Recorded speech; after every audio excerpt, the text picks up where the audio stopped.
اعوذ باللہ من الشیطان الرجیم بسم اللہ الرحمن الرحیم۔ السلام علیکم آپ سب کو جو مجھے سنتے اور دیکھتے ہیں میری اس چینل کو۔ پہلے تو میں آپ کا تہہ دل سے شکریہ ادا کرنا چاہتی ہوں کہ وہ لوگ جو منتظر ہوتے ہیں کہ میں کوئی ویڈیو اپلوڈ کروں۔ باقی عزت دینے والا میرا رب ہے، میرا اللہ ہے، اور اللہ بہترین رہبر ہے۔ جیسے کہ آپ سب جانتے ہیں میں نے یہ سفر سٹارٹ کیا، میرا رب اس میں برکتیں ڈالنے والا ہے۔ وہی خالق، وہی مالک کل کائنات ہے۔ وہ یہ جو سفر ہے میرا، جو آج چند لوگوں تک محدود ہے، کل کو 2، 4 سے 8، 8 سے 16 اور 16 سے 32 سے کئی 32 تک جاننے والوں پر مشتمل ہوگا۔ اس سفر کا آغاز میں کر چکی ہوں اور اللہ نے الحمدللہ کچھ عرصے میں بہتر کر دیا ہے، آگے اللہ بہتر کر دے گا۔ کہتے ہیں کہ کسی سفر کی طرف جانا ہو تو آپ کسی منزل پہ پہنچنا ہو تو سفر کا آغاز کیے بغیر منزل تو ملتی نہیں نا۔ اس لیے میں نے سفر کا آغاز کیا، بہترین اور مجھے منزل پہ پہنچانے والا میرا رب جو خالق کائنات، بحر و بر، ہر چیز کا مالک ہے،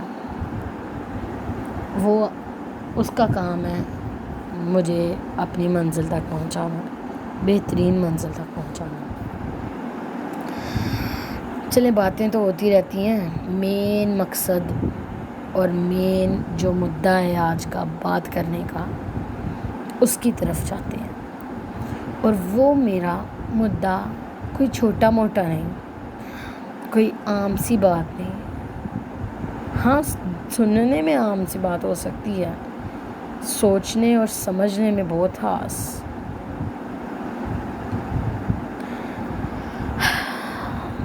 میرا بات کرنے کا مقصد اور جو مطلب ہے، جو عنوان ہے، وہ دوپٹہ ہے۔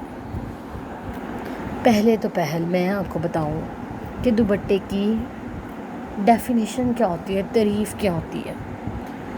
دوپٹے کا مطلب ہوتا ہے کہ ایسا آلہ جو کسی چیز کو ہاتھ سے عام کر دے، کسی کی زینت کو بہت نایاب کر دے، ایک ایسا لفافہ اور لحاف جو آپ پر پردہ ڈال کے آپ کی عزت میں 4 چاند لگا دے، وہ ہے دوپٹہ۔ یہ میرا نظریہ ہو سکتا ہے، اور میں جانتی ہوں میرے سننے والوں کے اندر بھی بہترین دیکھنے والی آنکھیں ہیں اور سننے والے کان ہیں جن کے بہترین ذہنوں میں بہترین دوپٹے کی ڈیفینیشن تعریف ہوگی۔ میرا مقصد اور میرا مطلب سننے میں تو چھوٹی سی بات لگتا ہے، پر ہے بہت کام کی۔ چلو میں آپ سے ایک بات پوچھتی ہوں، آپ لوگ کسی گوشت کے ٹکڑے کو، ایک گوشت کے شاپر کو لے کے جائیں، ایک گوشت کو ایک کالے رنگ کے شاپر میں یا اس کپڑے میں ڈال کے لے کے جائیں جس میں کسی اور جانور کو نظر نہ آئے، آپ اس کو لے کے جاتے ہیں، گلیوں بازاروں کوچوں میں سے گزرتے ہیں تو کوئی جانور، کوئی حیوان آپ پر حملہ آور نہیں ہوتا کہ اس لوتھڑے کو کھا سکے۔ ہاں مگر وہی لوتھڑا اگر خالی ہاتھ آپ ہاتھوں میں لیے تھامے ہوئے لے کر جاتے ہیں تو مجھے بتائیں کون کون کہتا ہے، مانتا ہے اس چیز کو کہ وہ حیوان، وہ جانور آپ پر لپٹیں گے، آپ سے وہ چھیننے کی کوشش کریں گے۔ اس کو کھانے تک کی کوشش کریں گے. تو مین تعریف تو پھر آئی نا. ایک عورت کی عزت زینت ہوتا ہے اس کا دوپٹہ، گلے کا توپ نہیں ہے.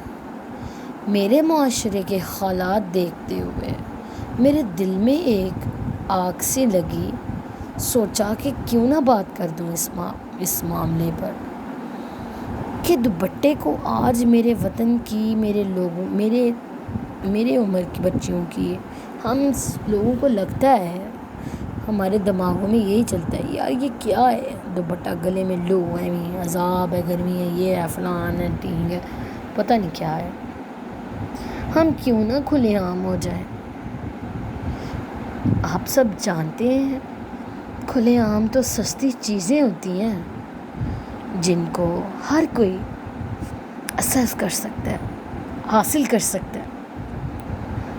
مقصد یہ ہے کہ ہمیں تو خاص بننا ہے. ہم اس چیز کو کیوں دیکھتے ہیں کہ خاص ہونا صرف اور صرف دوپٹہ اور اتار دینے سے اور فیشن کرنے سے ہے. خاص تو آپ کے الفاظ آپ کو خاص کر دیتے ہیں. پتہ ہے کوئی منہ سے اچھی بات نکال دے تو دل میں گھر کر جاتی ہے، اور اگر دل سے کوئی آپ کو گالی بک دے تو آپ کو اس پر خواہ غصہ نہیں آتا، اس کے بات کرنے پر غصہ آتا ہے. ٹھیک ہے، اسی طرح میں آپ کو ایک اور بات بتاتی ہوں. یہ بات تو میں کر رہی ہوں، اللہ میری زندگی میں بھی یہ مجھے کرنے کی توفیق عطا فرمائے. میرا علم جو ہے وہ یہ ہے، میرا علم تو خیر کچھ بھی نہیں ہے، وہ جو میرے پاس ہے امانت ہے. آپ کو بتانا میرا فرض ہے. سب کچھ جانتے ہیں آپ، میں مانتی ہوں اس بات کو، لیکن میں آپ کو بتاؤں گی ضرور تاکہ ایک علام کے طور پر، ایک یاد دہانی کے طور پر، تاکہ میں اپنا فرض ادا کر دوں. آپ سب سمجھ رہے ہیں نا میری بات کو. میں ایک بہت بہترین عنوان پر بات کر رہی ہوں جس کو ہم شرمندگی سمجھتے ہیں. ہمارے فیشن، ہمارے سوٹوں کا ڈیزائن مر جاتا ہے. خواتین کے کپڑوں کا ڈیزائن رو بازو دکھانے ہوتے ہیں. بھئی ہم لوگوں نے فیشن پورا پیسے لگائے ہیں، ہر چیز کم پڑ جاتی ہے اگر اس کو تھوڑا سا ڈانٹ لیا جائے. ایسا ہی ہے نا؟ ایسا ہرگز نہیں. آپ کو پتہ ہے آپ کو مقبول بنا دیتا ہے یہ دوپٹہ. کیسی بات ہے. آپ میری اس مثال سے تو سمجھ ہی گئے ہوئے ہیں نا جو میں نے پہلے دی ہے، سنی تو آپ نے ہے. چلیں جی، اب میرا آپ کو ایک اور نظریہ بتاتی ہوں.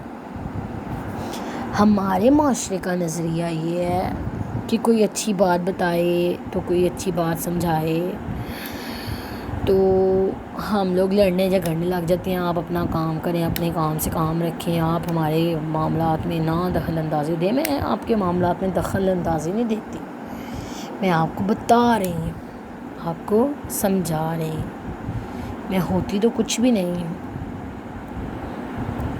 پر سمجھنے والوں کے لیے ایک چھوٹی سی بات بھی بہت کافی ہوتی ہے. اور ادھر سے ہی بات آتی ہے کہ اخلاق کی، بات کرنے کے اسٹائل کی، بات کرنے کی، سمجھانے کی، وہ بات آتی ہے. ہم کہتے ہیں کوئی ہمیں صحیح بات بتا رہا ہو نا تو ہم کہتے ہیں بھائی یہ دیکھو یہ صحیح بات کر رہا ہے، غصے میں آئے گا. ابھی تک یہ سوچ رہے ہوں گے یہ غصے میں نہیں بولی، ایسے نہیں بولی.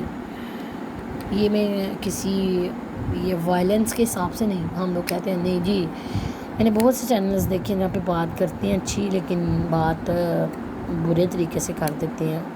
سمجھنے والے سمجھتے نہیں. پھر میں نے سوچا کہ کیوں نہ میں سنت نبوی کو اپناؤں. بہترین بات کرتے ہیں. ہم کہتے ہیں ہمارے معاشرے کا، دیکھنے والوں کا یہ حساب ہے، سب کہتے ہیں کہ جی جو سچا ہوتا ہے نا وہی ایسے بولتا ہے اونچا، ایسے غصے میں پھر وہ کھڑا ہوتا ہے. بھائی کھڑا ہوتا ہے، کبھی سوچا ہے آپ نے اور ہم نے کہ سچ بولنے والا اور بہترین اخلاق کرنے والا آپ کے اور ہمارے نبی حضرت محمد صلی اللہ علیہ وسلم سے زیادہ کوئی ہے اس دنیا میں؟ نہ آیا ہے نہ آئے گا. ٹھیک ہے. ان کا اخلاق کیا تھا؟ کس قدر خوبصورت اخلاق تھا ان کا. آج ہم پہ کوئی 2 چھینٹے ڈال دے تو ہم راستے میں گاڑی روک کر گالیاں بکنے لگتے ہیں. اس کی ماں بہن ہر ایک کو گالیاں بک دیتے ہیں. دیکھتے بھی نہیں کہ ساتھ بے شک ہماری اپنی زوجہ یا اپنی بیٹی ننھی، اس کے دماغ پہ کیا اثر پڑے گا اس اخلاق کا. بیٹا جو بیٹھا ہے وہ بھی سن رہا ہوتا ہے. ٹھیک ہے. سوچئے ذرا اس بات پر، ذرا نہیں تھوڑا زیادہ ذرا سے، تاکہ معاشرہ تبدیل ہو سکے. تبدیلی اپنے آپ سے آتی ہے. اس کوڑا پھینکنے والی کا حضرت محمد صلی اللہ علیہ وسلم اخلاق پوچھنے چلے گئے جب وہ بیمار پڑی. اور ہم کہتے ہیں کہ سچ بولنے والے کا اخلاق برا ہوتا ہے یا غصے میں آتا ہے. نہیں، ایسا ہرگز نہیں ہے. بے شک کہ سچ بول رہا ہوتا ہے وہ شخص، لیکن اصل میں بات یہ ہوتی ہے کہ وہ اپنی بات کا نظریہ غصے میں آ کے بیان کر دیتا ہے. جب اس کی ساری محنت ہوتی ہے نا وہ پانی میں بہہ جاتی ہے. اگلا بندہ سمجھتا ہے دیکھو ہمیں بات کر رہا ہے اور باتیں بھی سنا رہا ہے اتنی، یہ کیا ہے. اپنا بہت خیال رکھیے. ذرا نہیں ذرا سے تھوڑا زیادہ سوچیے. شکریہ. دعاؤں میں یاد رکھیں. اللہ حافظ. اللہ نے چاہا تو پھر نئی ویڈیو کے ساتھ حاضر ہوں گی. اللہ حافظ.